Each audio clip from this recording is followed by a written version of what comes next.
రగిలే రాళ్ళని పునాది చేసి ఎదగాలని, తరిమే వాళ్ళని హితులుగా తలచి ముందుకెళ్ళాలని,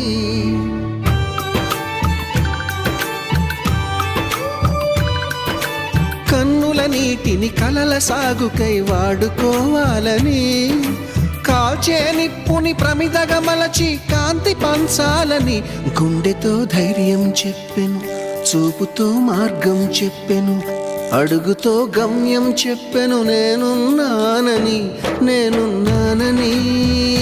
నీకేం కాదని, నిన్నటి రాతని మార్చేస్తానని.